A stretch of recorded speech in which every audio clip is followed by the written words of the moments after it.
नमस्कार साथियों, मैं अजय कुमार। भारत में, खास करके उत्तर भारत में इतनी भयंकर गरीबी है कि 90% से ज़्यादा विद्यार्थियों को ढंग की स्कूली शिक्षा नहीं मिल पाती है। बिहार और उत्तर प्रदेश जैसे राज्य की, जहां की प्रति व्यक्ति महीने की आमदनी मुश्किल से 8,000 रुपये भी नहीं बनती है, वहां पर न तो विद्यार्थियों के घर की स्थिति इतनी अच्छी है, न ही तो घर पर इतना बढ़िया माहौल मिल पाता है कि वह पढ़ाई लिखाई पर ठीक ठाक समय दे पाएं, और न ही स्कूली शिक्षा इतनी गुणवत्तापूर्ण है कि उन्हें ढंग की शिक्षा मिल पाए। इस तरह के माहौल में अच्छे खासे स्कूली टेक्स्ट बुक केवल कागज के कोरे पन्ने बनकर रह जाते हैं। उनका अर्थ और उनसे मिलने वाली समझ ज्यादातर विद्यार्थियों के जीवन का हिस्सा नहीं बन पाती है। भाजपा की अगुवाई में चल रही सरकार द्वारा एनसीईआरटी की इतिहास, राजनीतिक शास्त्र जैसे सामाजिक विज्ञान के कई किताबों में अपनी बेईमान राजनीतिक विचारधारा के तहत बहुत ज्यादा काट छाट कर दिया गया है। इतना काट छाट करने के बावजूद भी उन किताबों में ऐसा सार्थक कंटेंट मौजूद है कि अगर ईमानदारी से कोई शिक्षक अपने विद्यार्थियों को पढ़ाए और विद्यार्थियों को पढ़ने का माहौल मिले तो वह एक शानदार नागरिक बनकर उभरेंगे। मगर अफसोस की बात है कि हमारे देश में ऐसे शिक्षकों की बहुत ही ज़्यादा कमी है। अगर वह शानदार नागरिक बनते तो इसका मतलब यह भी बनता है कि अपनी सूझबूझ और समझ से वह नफरत के हर माहौल को खारिज कर देते, और जब नफरत का हर माहौल खारिज होता तो भाजपा की नफरती राजनीति उग नहीं पाती, अपना जमीन नहीं बना पाती। मगर यह सब तो भारत में होता नहीं है। जो हुआ है वह यह है कि बहुत बड़ी आबादी इतिहास के प्रति एक तरह के भ्रमजाल में फंसी हुई है। इसीलिए भारत में छावा जैसी फिल्में बनाई जाती हैं जिनका मकसद इतिहास को बताना नहीं होता है, जिसका मकसद इतिहास के सच को उसकी जटिलता और बारीकी में पेश करना नहीं होता है, बल्कि केवल यह होता है कि कैसे लोग जब छावा जैसी फिल्में सिनेमा हॉल से देख करके बाहर निकलें तो मुसलमानों के मन में एक तरह का नफरत लेकर के निकले।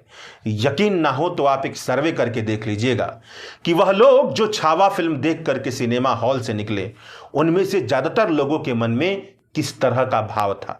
कहीं कहीं से तो ऐसी खबरें आई, गुजरात से शायद एक ऐसी खबर आई कि सिनेमा हॉल में जब औरंगजेब की तस्वीर आई तो सिनेमा हॉल के पर्दे को ही फाड़ दिया गया। बच्चे उस फिल्म को देख करके रो रहे हैं, चिल्ला रहे हैं। एक तरह का मुस्लिमों के प्रति जो नफरत का भाव है वह और ज्यादा गहरा बनाने की इस फिल्म में कोशिश की गई है। छावा 136 मिनट की फिल्म है।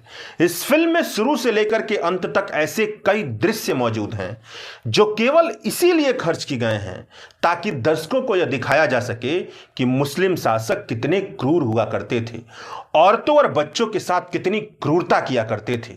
और 136 मिनट में से अंत का तकरीबन 40 मिनट, यानी फिल्म का तकरीबन 1/3 हिस्सा केवल इस पर खर्च किया गया है कि औरंगजेब ने कितनी बेरहम और क्रूरता के साथ छत्रपति संभाजी को मारा था। ऐसा अंत मतलब आज तक किसी फिल्म का नहीं बना होगा। अंत का 40 मिनट केवल और केवल क्रूरता से भरा है। और अगर आपने इतिहास पढ़ा होगा और भारत के संविधान के मुताबिक समानता, स्वतंत्रता, न्याय, बंधुता जैसे भाव के साथ जीवन जीने में यकीन रखते होंगे, तो अगर आपने यह फिल्म देख ली तो आप यह सोचकर शर्मिंदा हो सकते हैं कि हम किस तरह का भारत बना रहे हैं।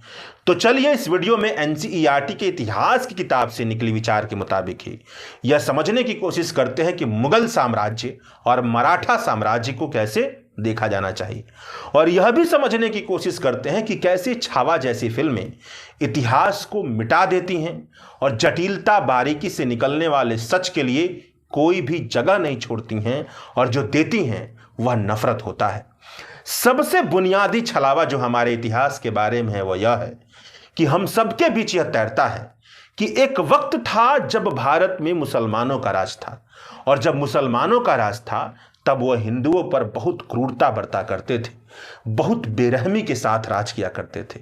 हमेशा याद रखिए कि इस तरह से इतिहास को देखना एक तरह का छलावा है, एक तरह का भ्रमजाल है जो हमें सच से बहुत दूर ले जाता है। 7वीं क्लास की एनसीईआरटी की इतिहास की किताब की भूमिका में यह बात लिखी है कि 19वीं सदी के मध्य में अंग्रेज इतिहासकारों ने भारत के इतिहास को 3 युगों में बांटा था, हिंदू, मुस्लिम और ब्रिटिश। यह बंटवारा इस विचार पर आधारित था कि शासकों का धर्म ही एकमात्र महत्वपूर्ण ऐतिहासिक परिवर्तन होता है, जबकि सच बात तो यह है कि समय की धारा में जो परिवर्तन होता है वह अर्थव्यवस्था, समाज, संस्कृति और भी कई क्षेत्र में वहां पर महत्वपूर्ण बदलाव आते हैं। अगर इन बदलावों को ध्यान में नहीं रखा जाएगा तो इतिहास झूठा इतिहास बनेगा। समय के भीतर मौजूद डाइवर्सिटी दिखाई नहीं देगी, लगेगा जैसे कुछ उथला चीज पढ़ रहे हैं। इसलिए अंग्रेजों के मुस्लिम हिंदू इतिहास जैसे विभाजन को आज बहुत कम इतिहासकार ही स्वीकार करते हैं। ज्यादातर इतिहासकारों का यह कहना है कि जिसे मध्यकालीन इतिहास कहा जाता है उस इतिहास में कृषक समाजों के विस्तार का इतिहास है, क्षेत्रीय ताकतों और साम्राज्यों के ताकतों का इतिहास है।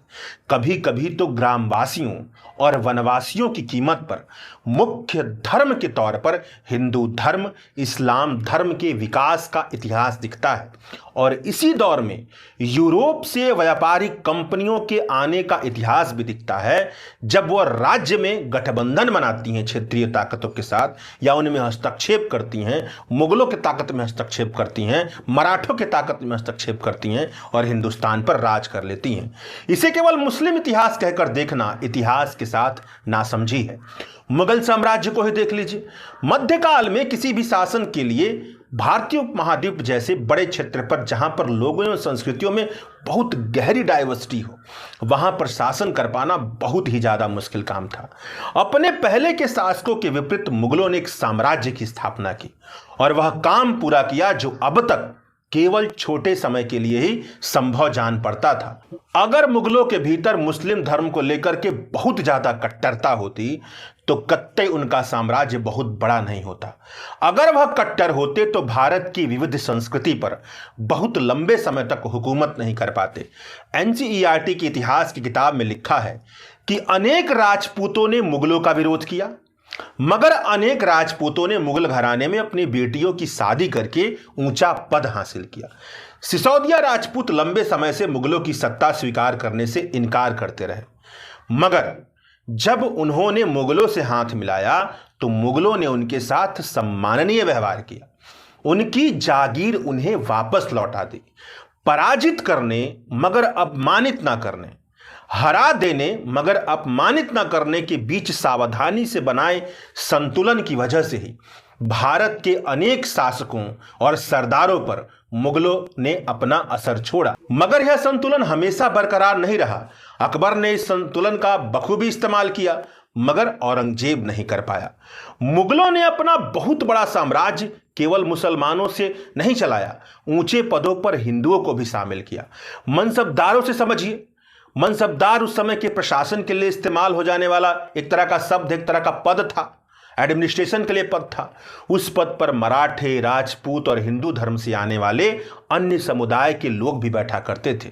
छत्रपति संभाजी को महान योद्धा की तरह दिखाकर फिल्म बनाना ठीक है, लेकिन यह सब घटिया फिल्म में तब बदल जाता है जब औरंगजेब को इतना ज्यादा क्रूर दिखाने की कोशिश की जाती है जिससे फिल्म देखने पर यह लगे कि हम इतिहास की कोई फिल्म नहीं देख रहे हैं बल्कि एक ऐसा जहर का समंदर देख रहे हैं जहां पर मुस्लिमों के लिए नफरत पसरा हुआ है। यह बात बिल्कुल सही है कि औरंगजेब अकबर की तरह उदार नहीं था। औरंगजेब के भीतर रूढ़िवादी सोच ज्यादा भरी हुई थी। वह इस्लाम के सुन्नी पंथ का समर्थक था, इस्लाम के शिया पंथ के खिलाफ था, अन्य पंथों के खिलाफ भी था। छत्रपति शिवाजी ने सहिष्णुता और समन्वयवाद का समर्थन किया था। औरंगजेब से यह निवेदन किया था कि औरंगजेब अकबर की तरह सहिष्णुता की नीति अपनाए, और शिवाजी भी किसी हिंदू शासन की तरह वकालत करने नहीं गए थे।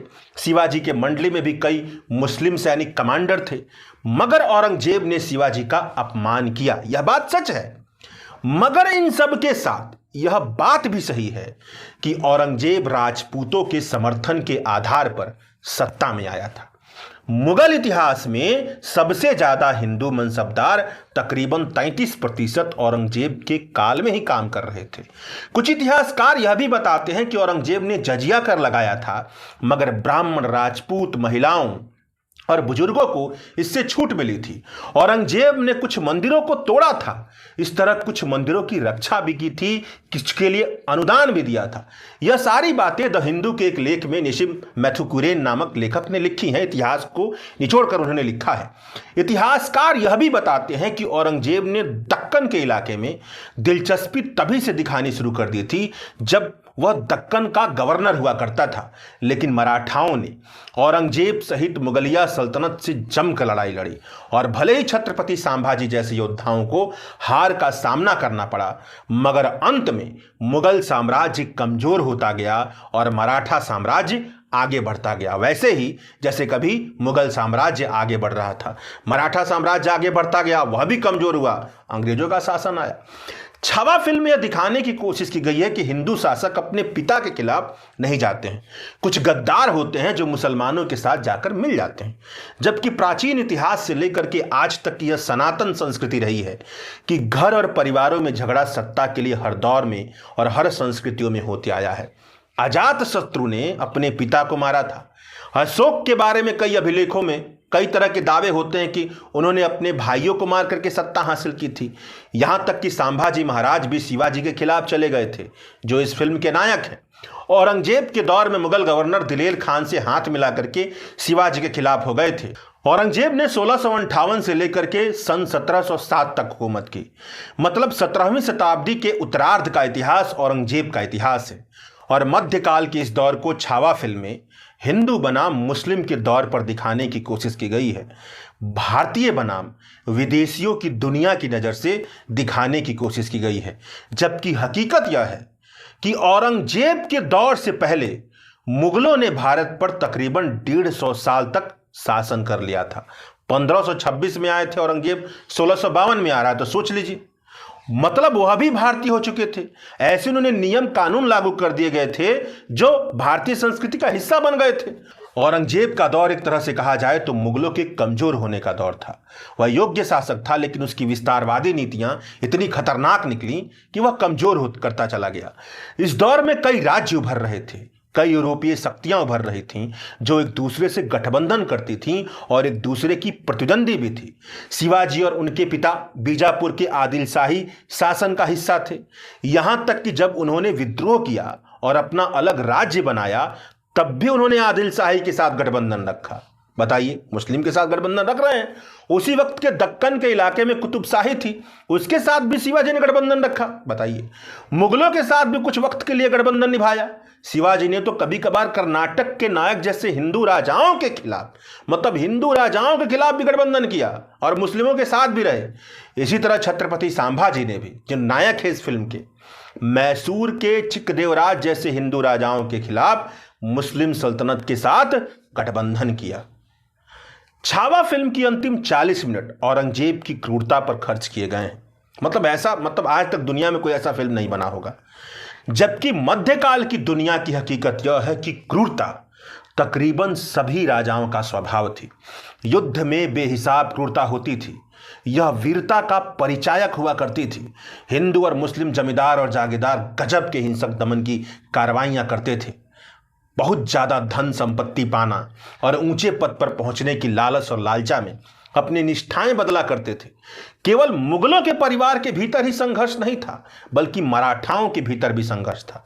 शिवाजी ने अपने सौतेले भाई के खिलाफ लड़ाई लड़ी थी, संभाजी के बेटों ने सत्ता की दावेदारियों की लड़ाई लड़ी थी।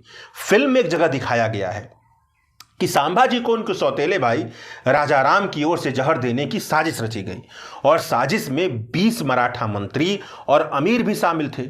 उन्हें हाथी के कदम से कुचल करके मार दिया गया था, हाथी के पैरों से। ये भी एक तरह का संकेत बताता है, देख लीजिएगा।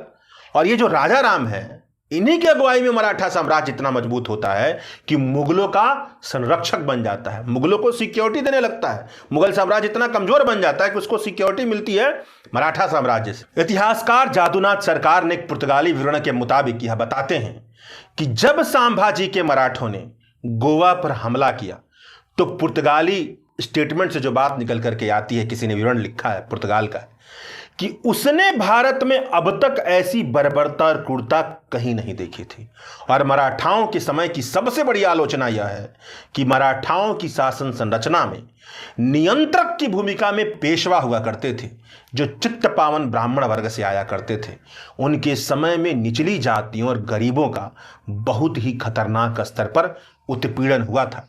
उत्पीड़न का स्तर इतना खतरनाक था कि दलित महारों ने ईस्ट इंडिया कंपनी के साथ मिलकर के पेशवा की अगुवाई वाली मराठा संघ के साथ साल 1818 में कोरागांव की लड़ाई लड़ी थी और उन्हें हराया था। बताइए, जो स्वराज की बात किया करते थे मराठा, उनके खिलाफ हमारे ही देश के दलित लोग इकट्ठा हो गए थे, क्योंकि मराठाओं की शासन संरचना ऐसी थी कि दलितों का उत्पीड़न हो रहा था। कुल मिला जुला करके जो समझने वाली बात है वह यह है कि मराठाओं के भीतर बहादुरी थी तो मुगलों के भीतर भी बहादुरी थी। मुगलों के भीतर क्रूरता थी तो मराठाओं के भीतर भी क्रूरता थी। मध्यकाल का दौर ही ऐसा था कि मराठाओं के भीतर भी लड़ाई चलती थी और मुगलों के भीतर भी आंतरिक कलह सबके साथ था। और इन सबका नतीजा के बाद भी जो चीजें थी वो यह थी कि मुगलों का भी साम्राज्य बना था और मराठाओं का भी साम्राज्य बना था। मुगलों का भी पतन हुआ और मराठाओं का भी पतन हुआ, और अंत में मराठाओं को हरा करके अंग्रेजों ने हिंदुस्तान पर राज किया। बहुत संक्षिप्त तरीके से मराठा और मुगल साम्राज्य के इतिहास के यह कुछ मोटी बातें बताने का मकसद केवल इतना था ताकि आप समझ पाएं कि अगर छावा जैसी फिल्में सच दिखाएंगी तो कभी भी हिंदू बनाम मुस्लिम की नफरत की जो दीवार है वह खड़ा करने में कामयाब नहीं हो पाएंगी। अगर इतिहास की जटिलताएं दिखाएं तो कभी भी उस मकसद को नहीं दिखा पाएंगी जो भाजपा के हिंदुत्व की राजनीति का मकसद है, और जिस मकसद के साथ नरेंद्र मोदी के दौर में article 370, Kerala story, Kashmir files और न जाने कितनी ऊटपटांग फिल्में बनती हैं। मतलब सोच के देखिए कि छावा जैसी फिल्में इन सारी बारीकियों को अगर परोसने की कोशिश की जाती, समय जिस तरह से चलता है उसको दिखाने की कोशिश की जाती, इतिहास को बताने की कोशिश की जाती, तो कभी जो नफरत दिखाया गया है वह नहीं दिखाया जा सकता था। शुक्रिया।